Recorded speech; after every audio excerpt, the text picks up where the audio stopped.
Welcome in, folks. It is another edition of the Overreaction Buffalo Sports Network on a Thursday night. I am the Big O, Jerry Ostroski. My co-hosts, I don't know, you can call them bums.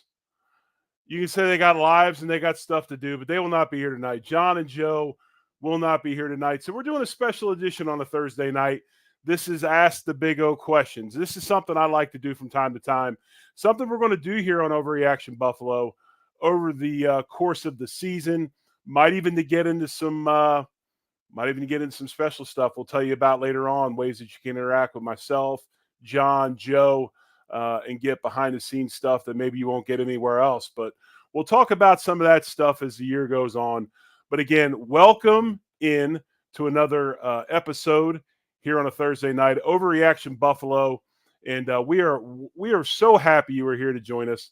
If you're watching on Facebook or X, jump in the comments like my friends Richard Rush, Karen, Maggie, Amanda. Come on over, get interaction with the show because it's going to be one of those shows today.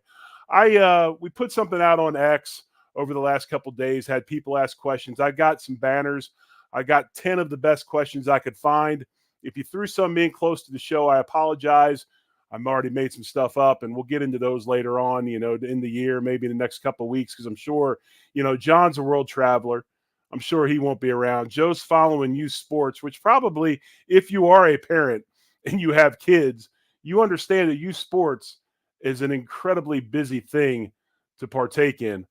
So we might be on here again on a Thursday night doing questions, and we'll get into those questions here in a few moments.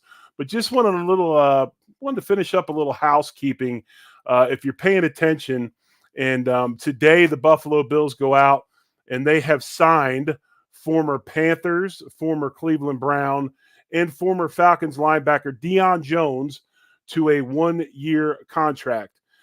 Jones, last place he's been, 2023 season. Jones was in Carolina, where he recorded 35 tackles, had 1 sack, and he did have 1 interception. He was in Cleveland the year before that. The meat years, or the very, very highly productive years of his 8-year career in the NFL, took place in Atlanta. Again, like we talked about, he is an 8-year vet. 731 total tackles, 12 sacks, 13 interceptions in his very, very productive career. And you might ask, and this is a question that maybe you have on your mind. This is a question you might ask if I opened it up to you. And if you do have some things you want to add to the show, please do so over in the comments, like my man DMX. He added earlier, Carolina, what a shocker. Yes, we seem to be the Panthers North in a lot of things. But if you look at this signing, folks, and I know there's a lot of people that are very, very sensitive, very, very worried about Matt Milano and his health as we roll into this 2024 season. Matt Milano's, I'm not sure how they're going to use him in fall camp. I'm sure they will gradually bring him along. But he did have a very, very significant knee injury, something that you don't want to rush anyone back from. Now, granted, he's had the whole rest of the season after the injury in the offseason to prepare for this upcoming season. But with a guy like Milano, a guy that is a vet, a guy that understands the game, you don't have to force reps with him. Okay, you don't have to force him back too quick. Get him into some game situations, get him into some 9-on-7, some team situations at camp so he can get his timing back, get his feel back, how to get off blocks, how to get through gaps when the line is moving, things of that nature. But there's no reason to go ahead and risk too much with him in fall camp. So this Dion Jones signing, it's not a verdict or any sort of signal that Milano is having issues coming back. This is purely 100% a depth signing at middle linebacker. If you look at this Bills team, Dotson leaves and goes to the Seahawks in Seattle. He was a guy that kind of could play some Mike linebacker if they needed him, although he had to jump out and take Milano's place at the will spot, right? So if you look at this and how this thing goes, this is purely a backup for Terrell Bernard.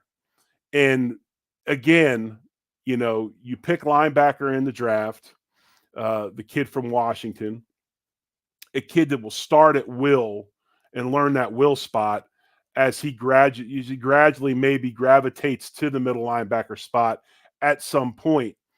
But Sean McDermott and Brandon Beane in this situation did not want to risk having to piecemeal that linebacker room back together again like last year if they did have some significant injuries. You got Williams coming back. Again, Williams is a guy that probably could learn Mike and maybe is learning Mike linebacker this offseason, but still he was a guy that was a will, more of a see ball, get ball, run guy. So when you look at this signing, folks, don't have a panic or, started worrying about Matt Milano and his health. This is purely a depth signing for this football team at middle linebacker. One I like. Again, you look at this team, lots of void at leadership after cuts were made trying to get the cap number, the team number back under the cap, lost a ton of veteran leadership. This is an 8-year guy that's been highly, highly productive in the NFL and can bring that leadership value back to the locker room. So, again, good signing. Don't overanalyze it. Don't go crazy trying to figure it out. It is what it is. And what it is a depth signing. So anyway, we talked about it on X. We talked about it on Facebook and some other things. Going to have a little bit of fun tonight. And we're going to answer some questions. Answer questions the best way I can, just with some of my experiences in the NFL and some things that I've seen coming down the road in the NFL and the way things are going. Again, thanks again for joining us here on a Thursday night on Overreaction Buffalo. We're excited, folks. You guys have been doing an unbelievable job. But I'm going to remind you again right here, hit the like and subscribe button. Subscribe to us on YouTube. We're on a march to 1,000. We want to get over that 1,000 mark. The better we can do there, the more content, the more special things that we can do for you as a trio here on Overreaction Buffalo. So remember, hit the like button, hit the subscribe button, be a part of the Overreaction Buffalo family. And again, right now we're going Sunday nights. We're going Tuesday with On the Beat. Then Thursdays we have a show as well. And then we'll kind of get into our end of the season stuff as we move along and make those things a little bit more solidified. But you'll still have your favorite shows like Off Tackle with John Fina and also the Overreaction postgame show, amongst some other things. First question is this: what makes the current offensive line special? And are they good enough to be in the top of the league in terms of both pass and run blocking this season? That comes from @JA17MVP. What makes this offensive line of the Buffalo Bills incredibly special is a few things. And I think the first thing we have to touch on in this situation is Aaron Cromer. And what Cromer has done with this group, I don't want to say is amazing, but what Cromer has done with this group is he allows them to be individuals within the unit. And that's something that's very, very hard for offensive line coaches to do.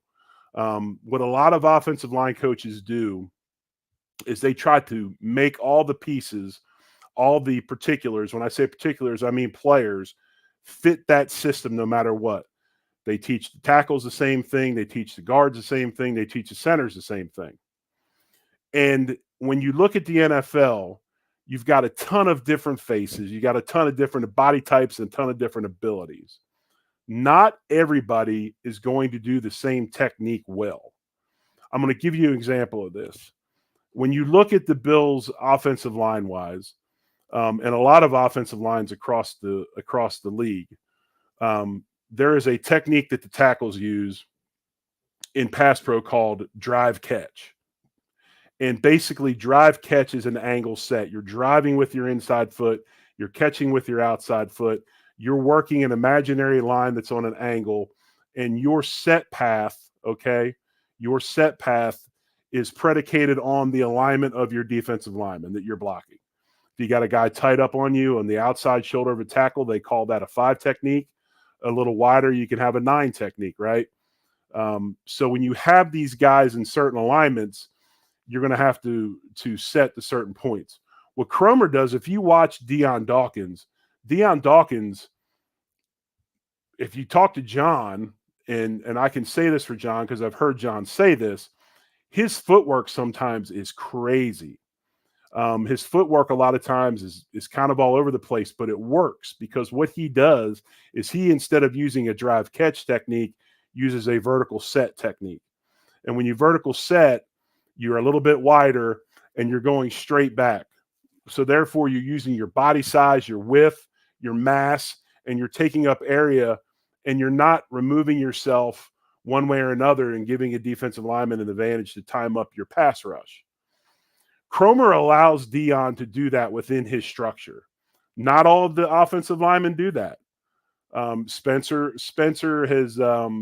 Brown has gone to a little bit of vertical sets. When he first came out, he was a drive catch guy, and some other guys and so forth. So the thing that makes this group have the chance to be really, really good in the league starts with the first guy, and that's the dude that orchestrates the whole thing. That's Aaron Cromer. Second thing I will say, about this group is tremendously athletic. They're even more athletic now that Mitch Morris, who is an athletic center, he was a little bit older, getting up there, maybe lost a step or so. But now that Mitch moves on, you bring McGovern in at center. McGovern was well known for his athletic ability, very nimble, very light on his feet, moved a lot of guys with his motion. There's a couple different ways to run block in this league. Some of it is with power. When you talk about that, you talk about Osiris Torrance. Some of it is with athletic motion and running, moving guys by how you move, and that's McGovern. So this is a tremendously athletic group that's proficient in not only run blocking but pass blocking. You add that with Cromer, and you have a chance to have a very, very top-notch offensive line in this league, which we need when the guy behind you is taking up about 25% of your salary cap and is also top 1-2 quarterbacks in the league, and Josh Allen. So question number one, good question from Jay, 17 MVP. We move on to question number two, another offensive line question. Honestly, this question from @Ashley Petty, I believe this is my favorite question of the whole show.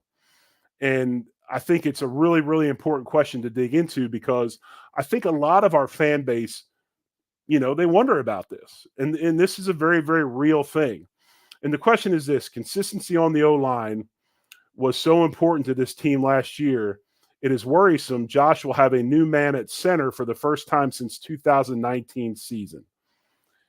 And without putting it any other way, yeah, that is concerning because you don't understand the intricacies that go into that, not only that center quarterback exchange, but just the communication, and a lot of times communicating without talking, that the center and the quarterback have, that relationship that they have. Josh knew how Mitch's snap was going to come out of his hand every time he reached right, knew where it was going to be every time he reached left, knew that if it was this weather, he was wearing gloves because it was cold, the snap was going to come out this way. I mean, it's that complex when you start talking about how a quarterback and a center relate to one another.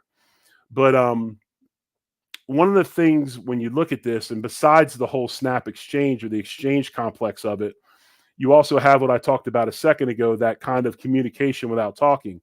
I remember many, many times in the K-Gun offense with Jim Kelly, Kent Hull obviously was our center. Kent, I've been around a lot of centers in the NFL. I'm not sure that in all phases of the game, there were many better than Kent. Is there somebody that might have been more powerful? Maybe. Somebody that might have been more athletic? Maybe. Probably nobody more intelligent than Kent.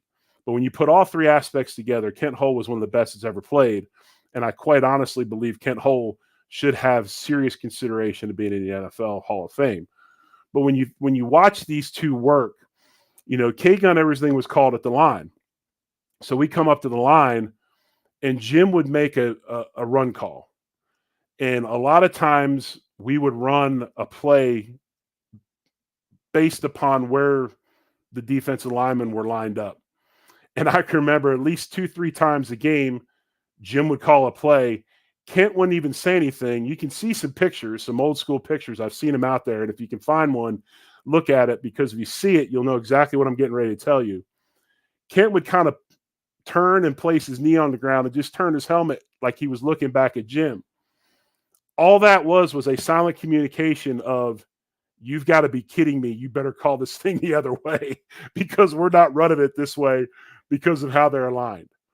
So when you look at all this stuff and how these things go together, yes, it is concerning because they've been together since 19, and Mitch was no fly-by-night center. Mitch is one of the better centers that's ever played in the league.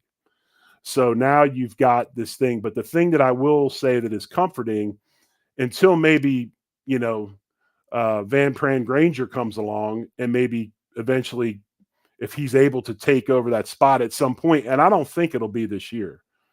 But if you look at the relationship with McGovern and Josh Allen, okay, McGovern has been there, okay?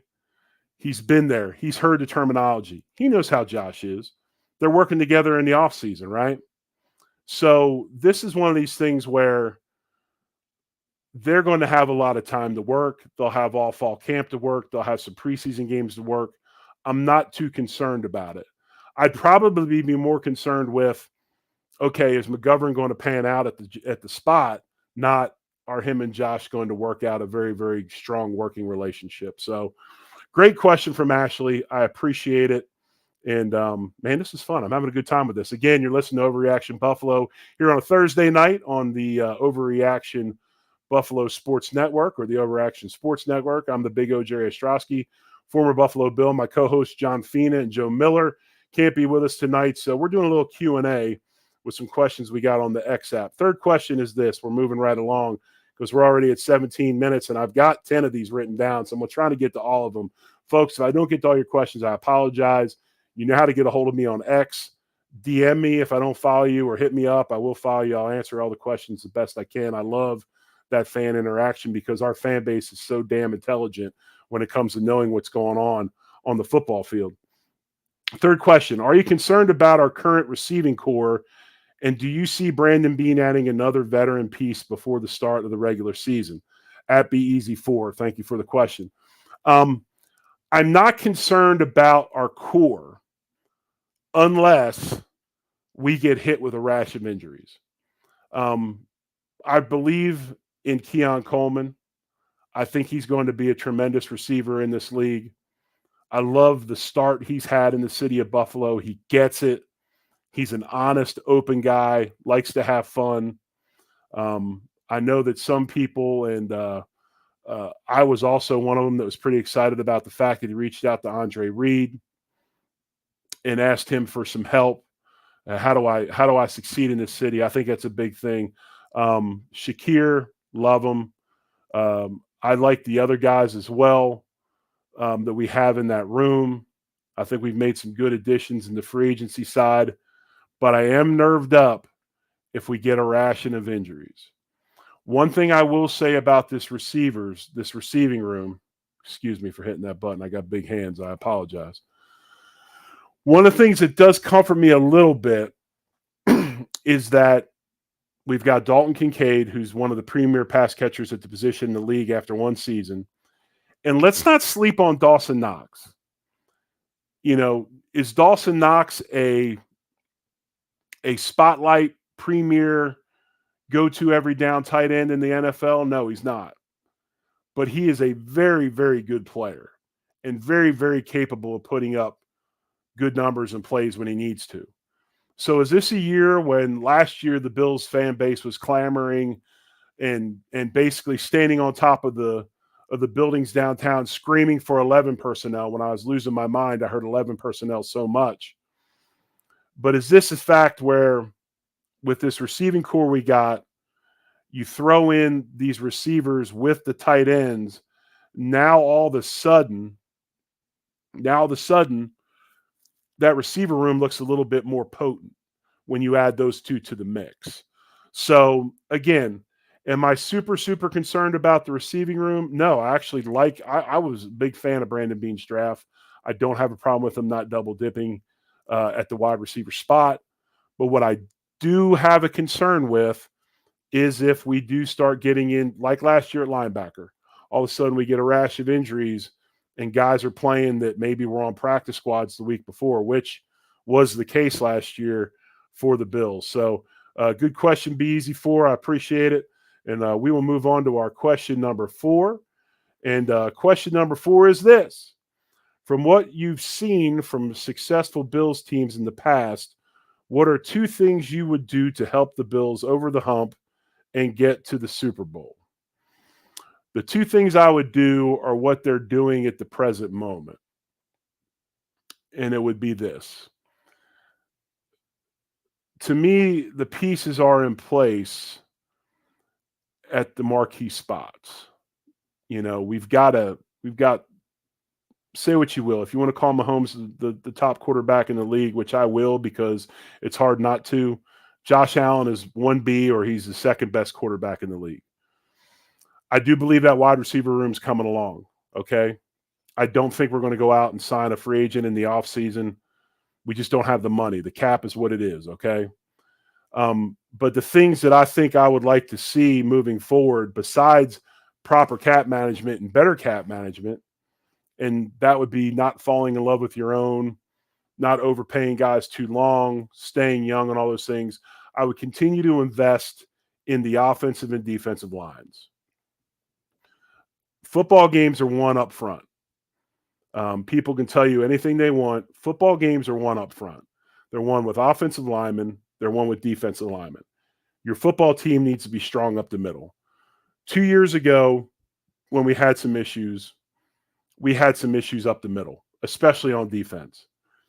Terrell Bernard and the rest of those guys they quieted that last season. They played tremendously well. Of course, up the middle up last year, Mitch Morris, we bring Osiris Torrance in, plays every snap as a rookie and has ups and downs, but plays well. McGovern comes in, takes that left guard spot over and plays incredibly well. We got better up the middle. We need to continue to do that. I don't care about how many wide receivers we have out there. I don't care if the guy was the fastest guy in the combine. I don't care about any of those things. I want guys to compete, okay? And we need to be better up the middle, and we need to stay viable in the draft. Like next year, Bean builds up 10-plus picks. We don't know what we're going to get compensatory yet. And that's how you build championship teams. With as much money that's being sucked up in the cap by the quarterbacks nowadays and a few other spots, you just cannot afford to go, kind of rent championships. And when I say rent championships, I mean go out and sign 5, 6, 7 of the top guys in the league and then expect, to make a one-year Super Bowl run. You have to continue to build your own. So to answer this question, the 2 things I think they need to continue to do is to build from their draft, build their own, and to stay strong in both offensive and defensive lines. And I think they have a chance to be pretty special. So, and like I said, that's something that they're doing right now, and it's good to see. We move on to question number 5. We got a little bit of time left in the show. Excuse me. As I take a sip of my soda. I don't know if anybody knows what that's from. If you can remember that, put it in the comments. As I take a sip of my soda that I'm sure you rotten people spit in. But anyway, question number 5, as I digress. What is your favorite memory from when you played? Also, who is your favorite teammate? And that's from Reed Levine. Some of these are a little bit more lighthearted, not all football questions. And I like those questions as well. My favorite teammate playing by far, and I tell people this all the time, undefeated, untied, and would be Jim Kelly. I don't think I've ever seen anybody compete like him. I don't think I've ever seen anybody have the will that he had. I don't think I've ever seen anybody have the perseverance that he had. And I damn sure, and 17 is close, but he's still, it's one of those, there's Jordan and everybody else. That was for you, Spence. Jim Kelly played with a level of toughness that I've never seen an NFL football player play with, ever. And I prided myself on being tough. I prided myself on playing hurt. I prided myself on being on the field for my teammates and the fan base. But I've never seen anybody like Jim Kelly. And the way he was on the field was the same way he was off the field. He treated me well from day one when I was just a scrub practice squad player, scrub trying to make it. The way he treated me never changed from that point to when I was playing. So my favorite player of that I ever played with would be Jim Kelly. Um, my favorite memory would probably be Sunday night, 1993, Miami on ESPN. Kirk Franklin, Paul McGuire was still calling games on Sunday at ESPN. We went down. We were having a poor season. There was 3 games left in the season, and they called me into the office that week, and they activated me from the practice squad. And super excited. I had some friends fly down. I have one friend that's a commercial pilot. He got guys buddy passes, and they flew down to Miami. And I was on the sideline with a ball cap on, expecting not to play, just happy to be on the roster, happy to be there. Some things happened in the game. Somebody wasn't quite playing as well as they wanted to. Tom Bresnahan turns and looks at me in the middle of the second quarter and says, "Hey, you're going in." And I know it's a joke, but I literally looked over both shoulders. I was looking for the person behind me. And I'm like, "Me?" He's like, "Yeah, you're going in next series." And from that point on, it was a blur. And I don't know if you remember that game. Dre had an amazing catch. There was just some crazy plays that game. I think Eric Moulds had a big play. If I remember, no, E. Moulds wasn't with us at that point. It was Dre that had the catch, I believe, over the middle. But anyway, we win the game. Myself and my teammate Mike Devlin, who was filling in for John Davis, we both got game balls, and it propelled my career to from that point on, after being cut 3 times and being with 3 teams, from that point on, playing 100 and some straight games and being in Buffalo for 8 more seasons. So I would say that is my favorite memory. And Jim Kelly, again, a guy that I respected him on the field. I respected him off the field too. He's a hell of a player. As my favorite teammate. So we move on real quick to number 6. This comes from at Jason Scott Bills. It's my man over in Scotland. Big Bills fan. I think this is a very pertinent question. And Bills Mafia, you probably wondering the same damn thing. We take international practice, whatever they call it, international player, Travis Clayton. He says, how do you see Travis Clayton's path to the roster? Essentially on an athletic freak, but with virtually no football experience. Was he a good pick? Well, I'll say this. 2 words, Jordan Mailata. Okay. Jordan Mailata, same thing, came from New Zealand, was a New Zealand rules football player, a rugby football player, comes over here and the same thing, gets picked by the Eagles, and now he just re-upped as a premier left tackle in the National Football League and just got an amazing contract.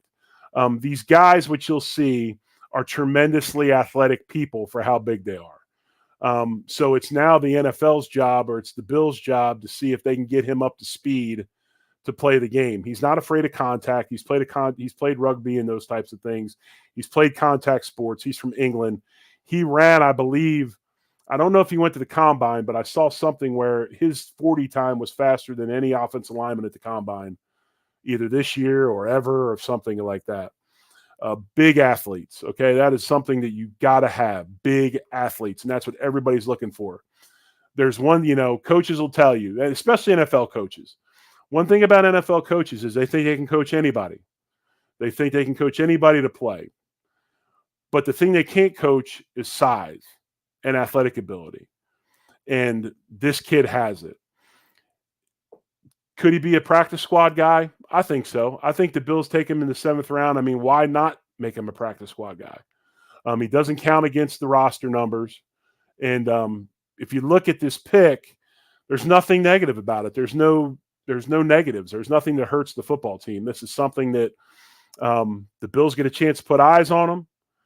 And who knows what he may turn out into. He may turn out to be the next Jordan Mailata. I don't know. But the kid is a big, fast athlete, and that's what you're looking for in National Football League. Try to get through these questions. Question number 7. I want to know if you were in your prime football playing age. What era or years of the NFL did you want to play in the most? That's from @ZachJennings78. That's a good question. And personally, if you ask anybody, all right, I want to play now. Why? Because they make so much money. All right. I mean, these guys get paid a tremendous amount. And I know when I played, and I just to give you a little kind of idea how things go. All right. When I was on the practice squad in the Bills in 1992, we were paid $3,200 a week to be on the practice squad. Ain't nothing to shake a stick at, folks. When you ain't got a job and, all of a sudden you got an apartment, you got some furniture in there, and I rented my first furniture, turnkey, and you're getting $3,200 a week as a 20-some-year-old kid, you're feeling pretty good about yourself. Practice squad guys nowadays make 10 G's, if not more. And there's a whole bunch more of them, which is why you got to really manage that rookie cap so well. You got to have money around to keep practice squad guys around. So just kind of shows you the inflation of numbers. But in all seriousness, I played in the era that I should have played in the 80s. So in the 80s, about the mid 80s is when the zone scheme, the offensive line went to more of a zone scheme style of blocking on their run blocking. And what zone blocking was you were basically stepping and taking an area, and who showed up in your area is who you blocked. I know that Mouse McNally, who was the guy who coached the Cincinnati Bengals with Max Munoz and those guys, and some of the other old school cool offensive line coaches. When I say cool, coaches of the offensive line, that's what it stands for. They were big zone guys. You wanted big, huge guys, big, wide bodies. You're stepping in unison like the elephants at a circus, because the defenses were all smaller guys that were slanting and angling. And so they were doing that to defeat gap scheme stuff, which is not something we got a ton of time to get into. We'll do that later on another question and answer.